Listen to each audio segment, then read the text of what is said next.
तो दोस्तों आज हम फिर से आपके लिए लेकर आए हैं देश दुनिया की तमाम ताज़ा बड़ी खबरें। सबसे पहली बड़ी खबर में आपको बताएंगे दोस्तों कि ईरान अमेरिका के बीच युद्ध विराम नहीं होने देना चाह रहा इजराइल। अचानक लेबनान पर कर दिया हमला। भड़के ईरान ने अमेरिका को दे दी धमकी। बोले पहले यहूदियों को समझाओ उसके बाद करेंगे शांति समझौता। दे दी है युद्ध विराम तोड़ने की धमकी। डोनाल्ड ट्रंप की उड़ गई है नींद। अमेरिका से समझौते पर ईरान में बगावत। विदेश मंत्री अरागची के इस्तीफे की उठी मांग। मौलानाओं ने बताया उनको बिका हुआ।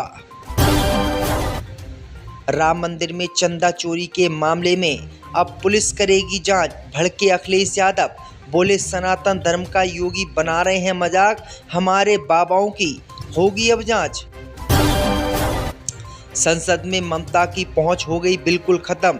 टीएमसी ने गुट अलग बनाने का किया ऐलान। एमपी का कोली ने 22 सांसदों के साथ होने का किया दावा। तो दोस्तों सभी खबरों को आपको एक एक कर बताने वाले हैं। वीडियो को लाइक कर चैनल को सब्सक्राइब कर दें। इससे भी पर तो दोस्तों अगली खबर की ओर तो अमेरिका ईरान के शांति समझौते पर इजराइल ने लगाया ग्रहण। अचानक कर दिया लेबनान पर हमला। खौल उठा ईरान, बोले नहीं करेंगे शांति समझौता। दोस्तों आपको बता दें कि ईरान और अमेरिका के बीच शांति समझौता अंतिम चरणों में चल रहा है, लेकिन यहूदी मुल्क इजराइल नहीं चाहता है कि ईरान और अमेरिका के बीच शांति हो। दरअसल आपको बता दें कि जैसे ही अमेरिका ईरान शांति समझौते को लेकर पाकिस्तान जाने वाले थे और दोनों ही देशों में युद्ध विराम होने वाला था, उससे कुछ मिनट पहले ही इजराइल ने लेबनान की राजधानी बैरूत पर हमला कर दिया, जिसमें हिजबुल्लाह के कई बड़े बड़े कमांडरों की मौत हो गई है।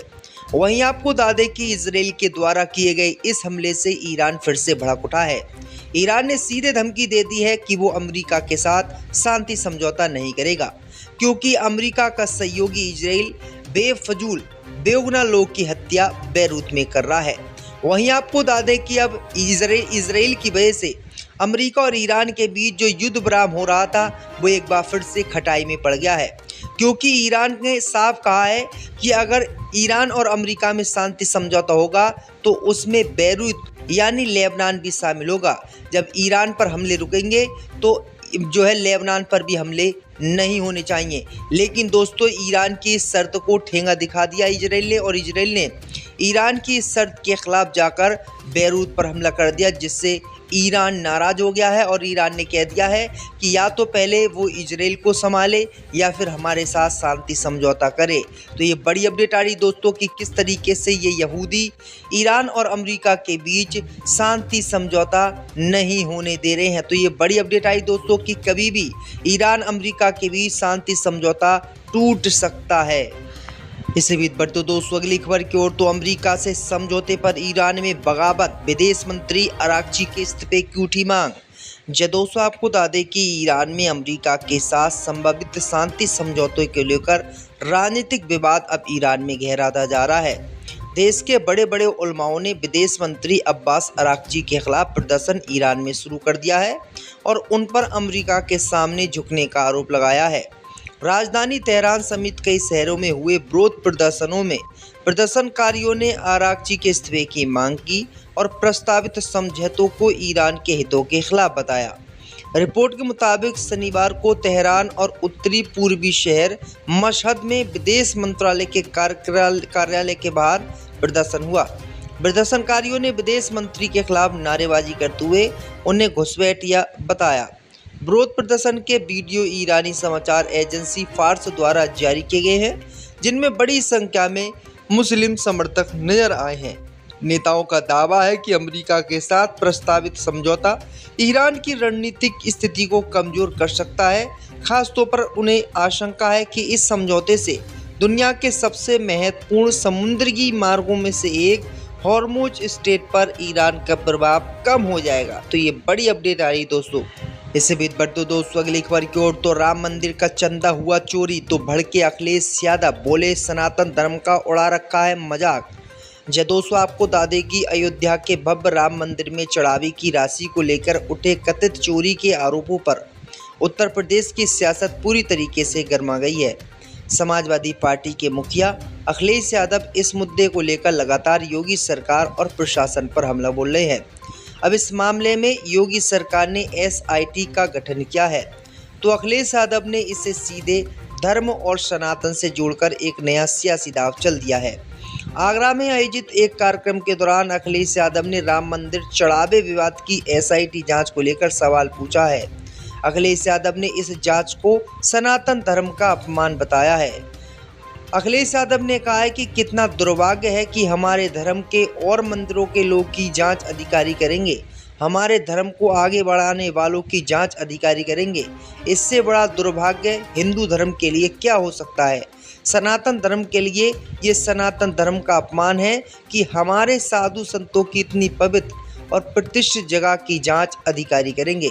इसे सनातन पर चलने वाला कोई भी व्यक्ति स्वीकार नहीं करेगा। तो अखिलेश यादव ने ये बड़ी बातें कह दी है। इससे भी बढ़ते दोस्तों अगली खबर की ओर, तो ईरान अमेरिका शांति समझौते का आया ब्लूप्रिंट सामने। तेल से बैन हटाएगा अमेरिका, फ्रीज संपत्ति होंगी ईरान की रिलीज।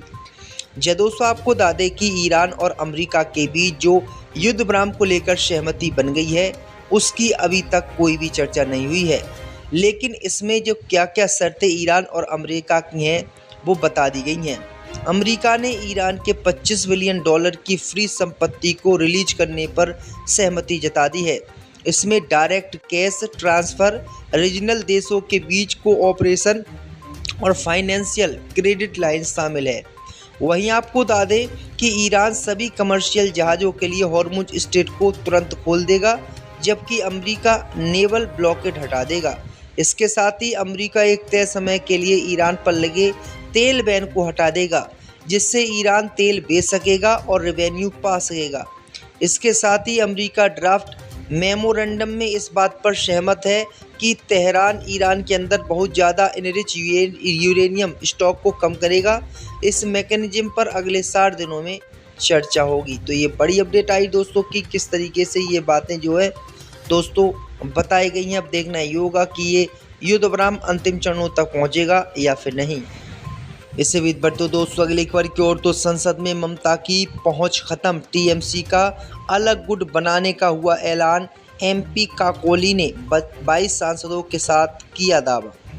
दोस्तों आपको बता दें कि बंगाल में चुनाव हारने के बाद से लगातार TMC के संकट खड़ा हो रहा है। विधानसभा में अलग गुट बनने के बाद अब संसद में भी TMC का अलग गुट बनने जा रहा है। TMC सांसद काकोली घोष दस्तीदार ने 22 बागी सांसदों के साथ होने का दावा किया है। काकोली का कहना है कि वह नए गुट की मान्यता के लिए स्पीकर ओम बिरला से मुलाकात करेंगी। TMC के बागी सांसदों द्वारा संसद में एक अलग गुट बनाने की चर्चा तेज हो गई है। लोकसभा में TMC के बागी सांसदों ने पार्टी से अलग होकर एक नया गुट बनाने का दावा किया है। काकोली ने दावा किया है कि TMC के करीब 22 सांसदों ने लोकसभा अध्यक्ष को पत्र लिखकर अलग गुट बनाने की मांग की है। बागी गुट ने अपना नया नेतृत्व भी तय कर लिया है। चर्चा है कि काकोली घोष दस्तीदार को चीफ व्हिप, शताब्दी घोष को डिप्टी लीडर बनाए जाने की बात कही गई है। तो ये बड़ी अपडेट आ रही दोस्तों कि ममता बनर्जी की पार्टी अब पूर्ण रूप से टूट गई है। इससे भी बढ़ते दोस्तों अगली खबर की ओर, तो रोशन आनंद के भाई प्रिंस की मौत, भड़के पप्पू यादव।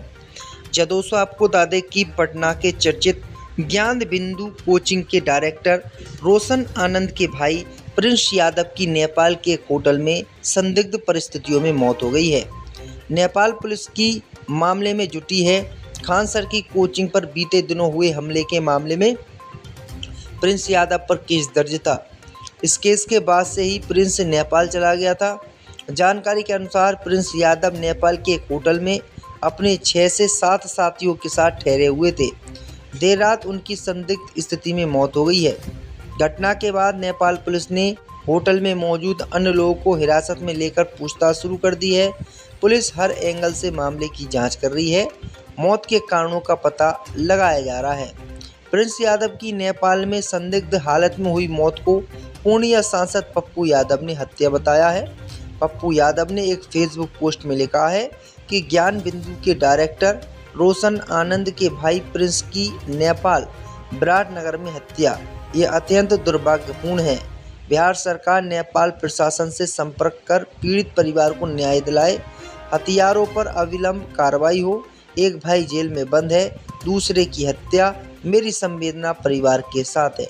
इसी के साथ खान सर ने भी जो है इस पर बात कही है। खान सर ने कहा है कि हमारी चाहे कितनी भी लड़ाई हो, लेकिन उनको ऐसा नहीं करना चाहिए। तो ये बड़ी अपडेट आ रही दोस्तों, अभी पता नहीं चल पाया है कि क्या बात है, क्यों उन्होंने हत्या की है। तो अब देखना ये होगा नेपाल पुलिस क्या बताती है।